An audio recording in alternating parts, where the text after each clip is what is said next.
Pertama-tama, terima kasih atas waktu yang diberikan kepada kami, Aliansi P3K Paruh Waktu Indonesia, untuk bisa mengadakan RDPU di ruangan ini dalam keadaan sehat walafiat.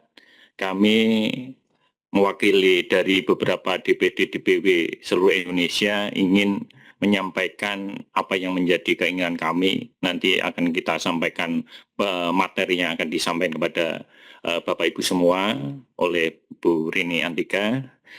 Perkenalkan, nama saya Edi Wibowo, Ketua Aliansi P3K Paruh Waktu Indonesia. Kebetulan saya di Kabupaten Kendal, Jawa Tengah. Saya sudah bekerja kurang lebih 20 tahun sebagai honorer, Pak. Jadi alhamdulillah perjuangan kami ini pada tahun 2025 September, November ini sudah diangkat menjadi P3K Paruh Waktu. Akan tetapi mekanisme ini kita memang masih sangat riskan sekali karena P3K Paruh Waktu ini kan secara kontraknya secara tahunan, Pak. Jadi kita berakhir di bulan September dan nanti apakah kita akan diperpanjang atau tidak, ini adalah mekanisme regulasi dari pemerintahan pusat. Yang tidak kalah pentingnya adalah isu yang berkembang adalah peralihan penggajian paruh waktu, baik itu anggaran daerah maupun anggaran pusat melalui APBN, karena hubungannya dengan implementasi Undang-Undang HKPD. Ini nanti akan bisa disampaikan oleh Bu Sekjen Rina Andika untuk bisa memaparkan materi yang akan disampaikan lebih lanjut. Monggo Mbak Rini. Baik, terima kasih. Assalamualaikum warahmatullahi wabarakatuh. Yang terhormat Ketua Komisi 11 DPR RI, Bapak Dr. Haji Muhammad Misbahun SEMM, beserta jajaran anggota Komisi 11 DPR RI dan Komisi C DPRD Provinsi Jawa Timur yang alhamdulillah kami juga ketemu karena saya asli Jawa Timur juga, Bapak izin. Mohon izin langsung menyampaikan ini terkait rapat dengar pendapat Aliansi P3K Paruh Waktu bersama Komisi 11 DPR RI. Pokok bahasannya adalah kedaruratan fiskal daerah dan masa depan pelayanan publik, di mana tuntutan pengalihan penggajian P3K dan P3K Paruh Waktu dari APBD ke APBN.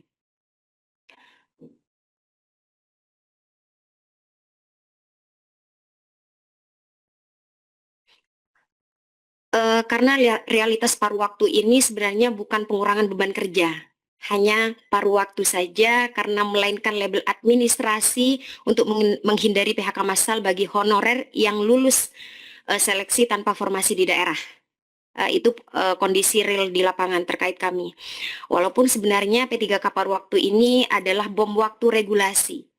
Undang-Undang HKPD membatasi belanja pegawai, Pemda maksimal 30% DAU, kemudian membuat pengangkatan P3K baru menjadi mustahil secara legal. Karena nanti jikapun nanti ada relaksasi Undang-Undang HKPD, relaksasinya bukan penambahan persentase, tapi lebih ke arah penambahan waktu. Itu yang kami dapatkan kemarin saat melakukan audiensi di Kementerian Keuangan. Jadi kami seminggu yang lalu juga melakukan audiensi di Kementerian Keuangan.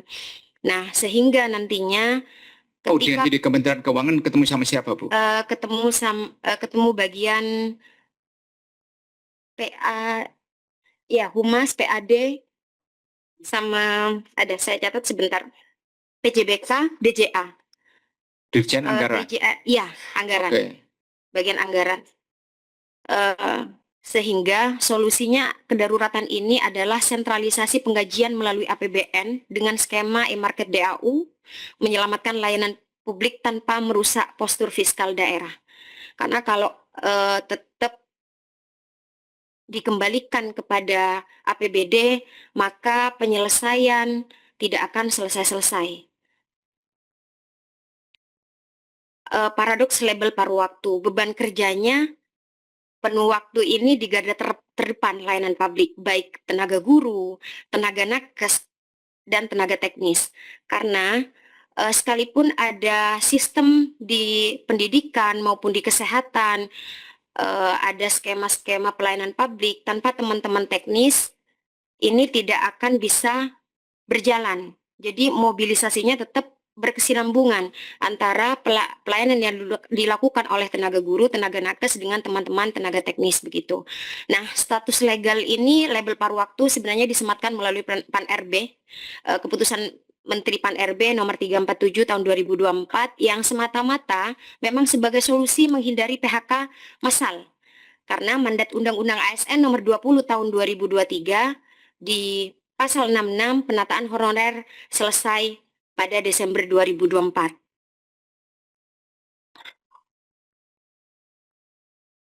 Kemudian realitas upah yang merendahkan martabat negara. Ini agak sangat sensitif sekali karena ekspektasi regulasinya, dasar hukumnya di Kemenpan nomor 16 tahun 2025 pada Diktum 19, upah minimal sesuai standar penerimaan saat menjadi non-ASN atau setara upah minimum wilayah. Itu yang tertera di Diktum 19. Tapi kemarin, karena memang upaya pemerintah pusat, terima kasih kami kepada pemerintah pusat maupun pemerintah daerah yang sudah memasukkan kami ke gerbong paruh waktu, ini luar biasa. Karena ini adalah jalan keluar, kita masuk ke gerbong dulu untuk menyelamatkan tidak adanya PHK. Jadi kami dari non-ASN menjadi P3K paruh waktu. Akan tetapi realitas fiskal di lapangan, dasar hukumnya Kemenpan nomor 16 tahun 2025 Diktum 20, Pemda dipaksa mengambil upah dari pos belanja barang dan jasa untuk menggaji kami P3K paruh waktu. Dampak konkretnya, demi menyelamatkan kami non-ASN yang sudah mengikuti seleksi P3K ini, nominal upah ini variatif antar daerah. Sangat tidak layak sekali, mulai dari 0 rupiah, ada yang 200 rupiah, ada yang 350. Untuk SK sudah kami cantumkan, sudah kami lampirkan di tata naskah dan beberapa materi yang sudah kita serahkan ke Komisi 11. Dan itu adalah SK murni, mohon izin ada beberapa nama memang yang tidak kami hapus karena itu adalah bentuk yang sebenarnya, kondisi sebenarnya yang ada di daerah. Ini yang gajinya 0 semua, tidak hanya tenaga kesehatan, tenaga pendidik, dan tenaga teknis. Jadi gajinya 0, hanya label semata. Kemustahilan yang dilegalkan tumbukan aturan pusat. Pelindungan sosial Undang-Undang ASN nomor 20 tahun 2023, pasal 2166 mewajibkan penataan tenaga non-ASN dengan prinsip zero PHK dan hak atas penghasilan yang layak. Disiplin fiskal, Undang-Undang HKPD nomor 1 2022 pasal 146 ayat 1 membatasi secara absolut belanja pegawai daerah maksimal 30% dari total APBD. Nah, himpitan Pemda dan P3K paruh waktu, Pemda ditekan batas maksimal belanja pegawai di 30%, namun diwajibkan menanggung gaji. Mengangkat P3K melanggar HKPD, mengabaikannya berarti melanggar undang-undang ASN. Nah, ini sebenarnya benturan yang mungkin tidak kita sadari. Jebakan APBD, kebuntuan usulan formasi. Nah, ini sebenarnya langkah pertama batas 30% APBD sudah penuh. Ada daerah-daerah sudah mencapai sampai 46%, ada yang sudah 36 sekian, ada yang malah dari Kabupaten Muna, Sulawesi Tenggara itu sudah HKPD-nya luar biasa sehingga mereka gajinya adalah 0 untuk teman-teman yang P3K paruh waktu. Dan hari ini teman-teman Muna juga hadir di ruangan ini. Kemudian langkah kedua, relaksasi Undang-Undang HKPD hanya berupa perpanjangan waktu transisi 5 tahun sejak 2022, bukan penambahan presentasi ruang fiskal, di mana juga ada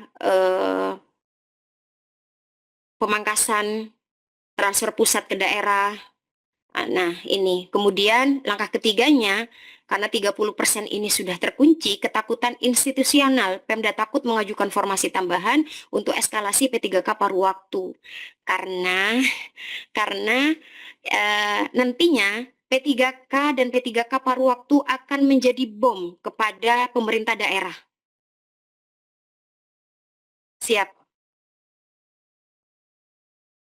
Permen Pan-RB sudah menaungi kami kemarin pada tanggal 19 Juni. Ini sekedar macan kertas. Kalau misalnya tidak ada relaksasi penggajian dari APBD ke APBN. Bom waktu kita sampaikan pelayanan di garda terdepan akan lumpuh jika pilar-pilar penyangga dibiarkan rapuh menghadapi ancaman terselubung dan absennya kesejahteraan bagi kami P3K paruh waktu, baik tenaga pendidik, tenaga kesehatan maupun tenaga teknis. Nah, ini matriks transformasi kebijakannya, sumber dana APBD, status quo-nya sudah kami sampaikan, standar upahnya variatif 0 sampai 200. Nanti harapannya melalui Komisi 11 dan Kementerian Keuangan ada standar minimum nasional tersertifikasi PMK. Proyeksi karir stagnan terkunci pasal 24, jadi peta jalan eskalasi pasti ke P3K penuh waktu. Jadi nantinya jika P3K paruh waktu menjadi P3K, maka ini akan menjadi suatu yang luar biasa untuk pelayanan publik nantinya. Nah ini tuntutan kami adalah sentralisasi penggajian VAPBN, Kemenq, APBN, kemudian karena undang-undang HKPD-nya 30% limitnya Pemda, maka pembayaran gaji P3K paruh waktu diambil alih oleh APBN melalui undang-undang HKPD nantinya ketika ada revisi. Kemudian tuntutan kedua kami standar upah minimum nasional nantinya ketika ke APBN. Nah ini, peta jalan kepastian eskalasi seperti yang tadi bahwa status paruh waktu ketika sudah intervensinya ke APBN, ruang fiskalnya diberikan, maka kami akan menjadi P3K penuh waktu.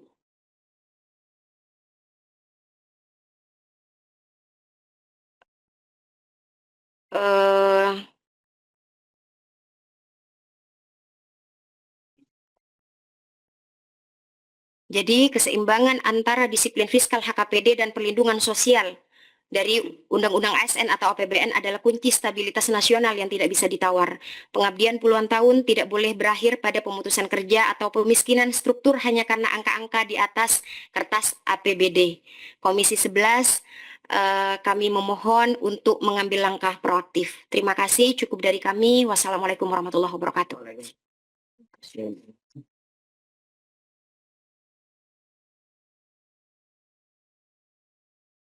Terima kasih kepada Aliansi PPK Paruh Waktu Indonesia atas paparan yang disampaikan dan aspirasi ini menjadi perhatian kami, Bu. Perlu disampaikan kepada Bapak Ibu sekalian bahwa kami sudah berdiskusi di pimpinan Komisi 11 dengan Menteri Keuangan, Dirjen Anggaran dan sebagainya. Tapi saya belum berani membuka apa hasil diskusinya. Karena itu nanti akan menjadi polisinya Bapak Presiden pada saat membahas nota keuangan. Pasti akan dicarikan jalan keluarnya. Dan jalan keluarnya saya tidak bisa membagikan. Tapi aspirasi Bapak Ibu sekalian sudah menjadi perhatian yang sangat serius bagi kami. Makanya Bapak Ibu sekalian, kami tahu ada persoalan di HKPD. Kami tahu persoalan dengan Kementerian Dalam Negeri. Kami tahu persoalan dengan Kementerian PAN dan RB. Makanya kami kaget ketika ada upaya-upaya yang mengatakan seakan-akan ini keluar dari bingkai Komisi 11.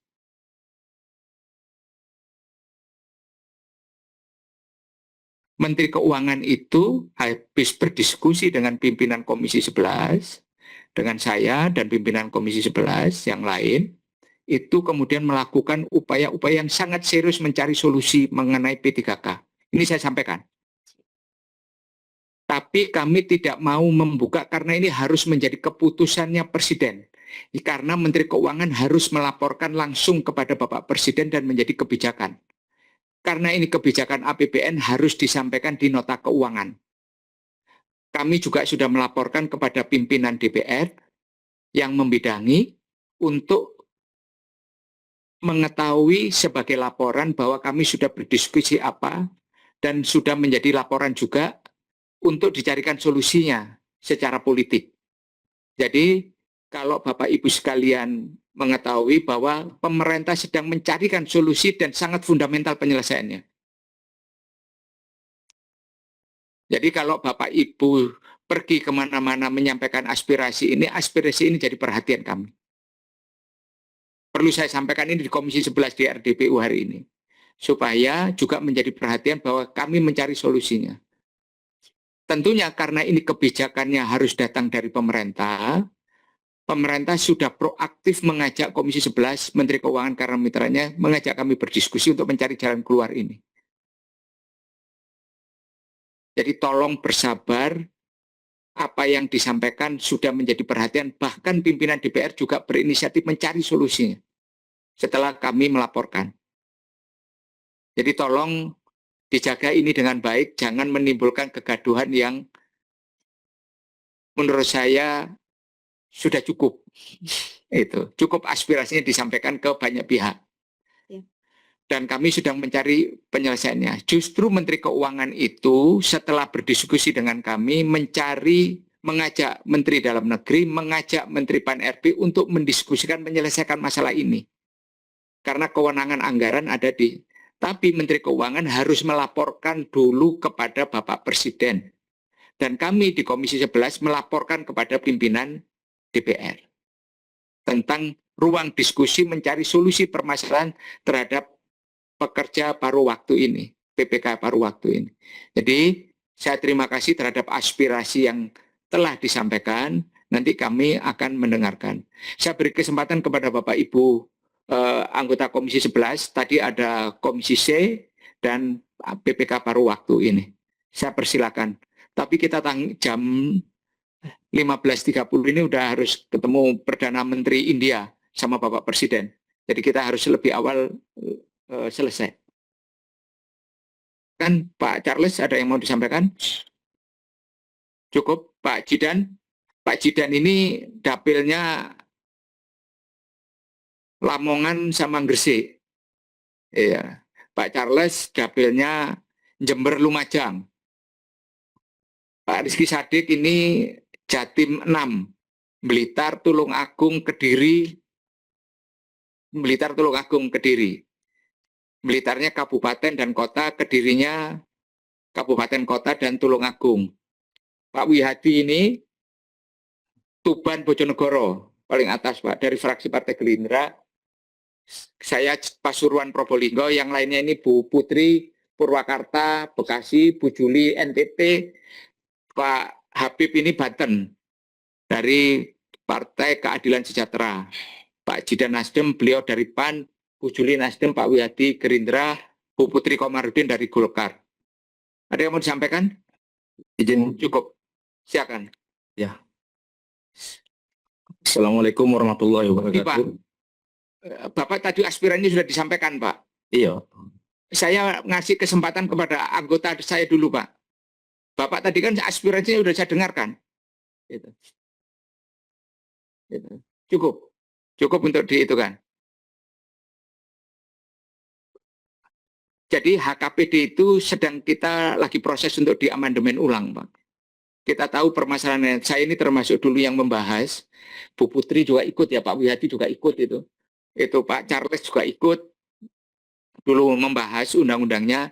Memang undang-undang ini memang kalau dilihat kebutuhan sekarang, Pak. Waktu itu kan kebutuhannya pada saat COVID, Pak. Ada tekanan karena COVID pada saat itu, di mana pemerintah harus melakukan upaya-upaya ekstraordinari sampai kepada defisit pun kita perlebar, Pak, pada saat itu. Jadi kita memahami situasi kebutuhan saat itu, dan kebutuhan saat ini kalau kita lihat dengan cara pandang sekarang memang harus ada yang dirubah. Termasuk PPK ini. PPK itu waktu itu adalah kebutuhan yang sifatnya pada saat itu memang ada keterdesakan pemerintah. Dan semuanya ini kan nyangkut uang, Pak. Bagaimana daerah mempunyai kebutuhan, karena Ibu, Bapak sekalian yang di undang HKPD ini memang lagi kita berusaha perbaiki, Bu. Mengenai kemampuan daerah dan sebagainya. Dan ini tentunya menuju arah kebijakan pemerintahannya Bapak Presiden Prabowo, Bapak Gibran ini nanti akan seperti apa, desain tentang transfer ke daerahnya itu seperti apa. Itu Bapak Ibu sekalian.